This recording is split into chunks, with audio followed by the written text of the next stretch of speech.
Pourquoi tu tombes toujours sur le même type de partenaire?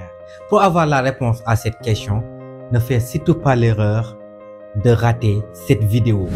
Mais avant d'entrer dans le vif du sujet, si vous venez de me découvrir, mon nom est Mansamba. Merci de vous abonner, de laisser un pouce bleu et de cliquer sur la cloche de notification pour ne pas rater les vidéos à venir. Beaucoup de gens sont souvent malheureux en amour. Ils tombent toujours sur le même type de partenaire et ils ne comprennent pas. Ils allient souvent cela au fruit du hasard, à la malchance. Il n'en est rien de tel. Le hasard n'est que l'ignorance de la cause. Quand on ignore la cause, on incrimine le hasard, la malchance, le miracle, les coïncidences. Il n'en est rien de tel. Tout effet a une cause. Fort heureusement, si tel est ton cas, dans cette vidéo, tu vas comprendre le pourquoi tu es malheureux en amour. De 3 à 6 ans est la période chez l'enfant où l'énergie sexuelle se développe. C'est ce que le père de la psychanalyse Sigmund Freud appelait le complexe d'Oedipe.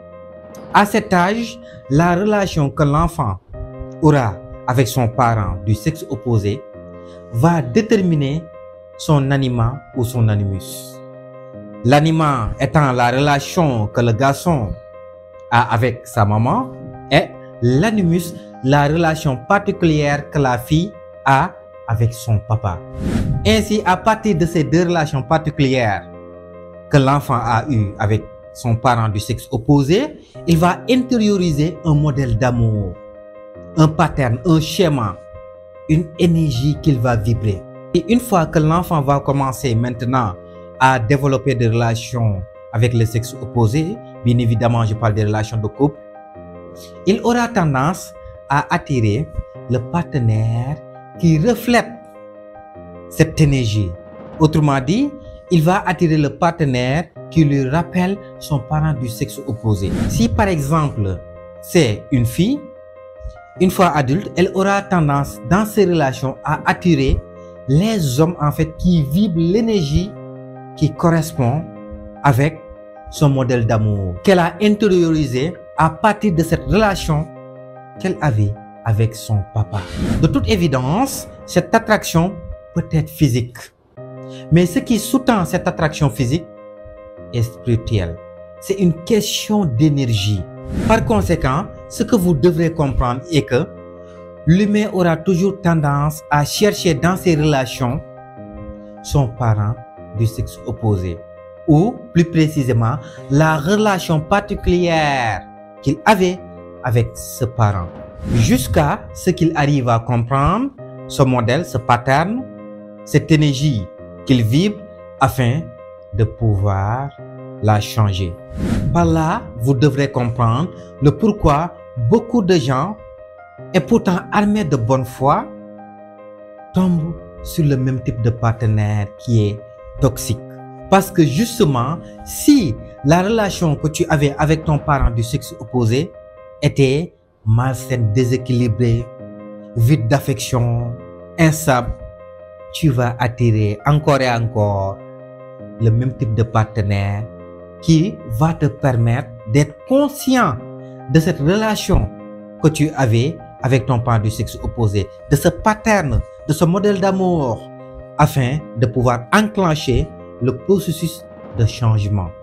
Ce qui explique le fait que dans nos sociétés africaines où naturellement les enfants ont souvent une meilleure relation avec leur maman, les femmes ont tendance à avoir plus ces problèmes, à savoir être malchanceuses dans les relations. Parce que souvent, les pères désertent la vie affective.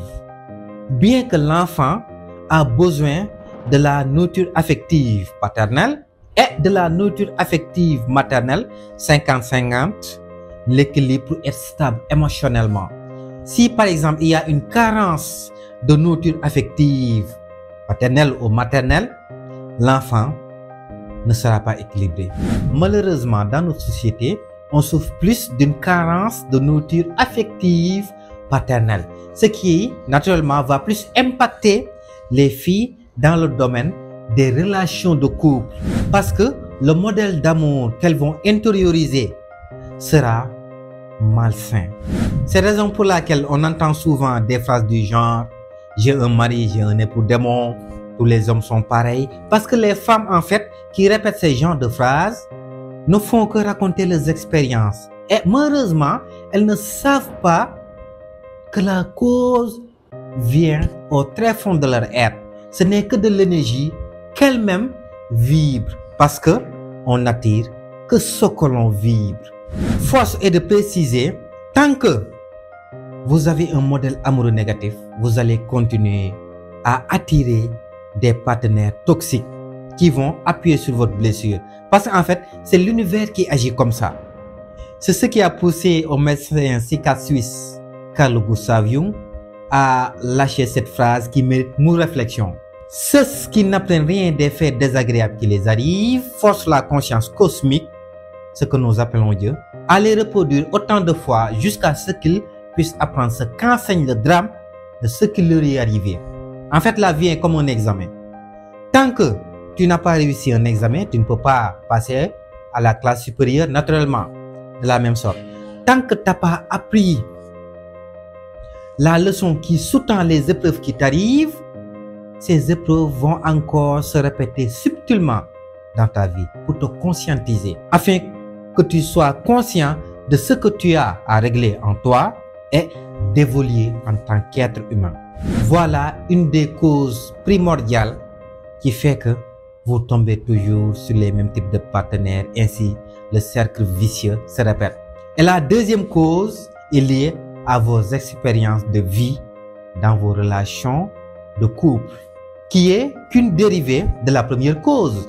Parce que, comme vous allez toujours répéter le même modèle amoureux, attirer le même type de partenaire qui va appuyer sur votre blessure que vous avez contractée avec la relation particulière que vous aviez avec votre parent de sexe opposé, vous allez continuer à vivre les mêmes expériences et cela va créer une sorte de croyance. Et vous n'êtes pas sans savoir que la réalité dans laquelle nous vivons n'est ni plus ni moins que le reflet de nos croyances. Mais quand même, dans cette deuxième cause, on peut énumérer des cas particuliers.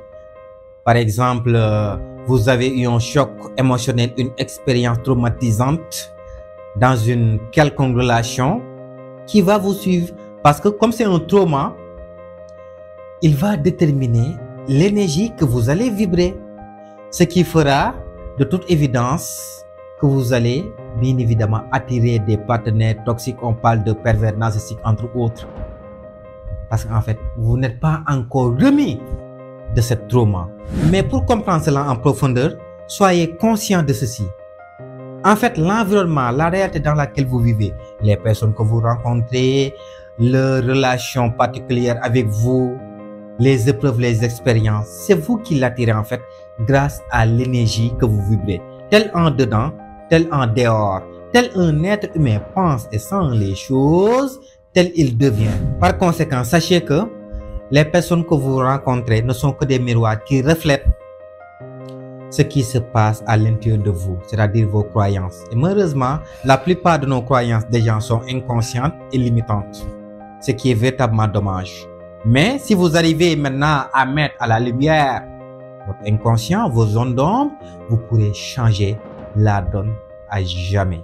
Mais pour ce faire, c'est un processus qui va passer par l'identification, la reconnaissance, l'acceptation et l'intégration.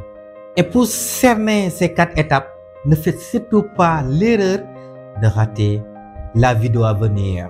Donc, n'oubliez surtout pas de vous abonner, de cliquer sur cette cloche de notification pour ne pas rater cette vidéo à venir.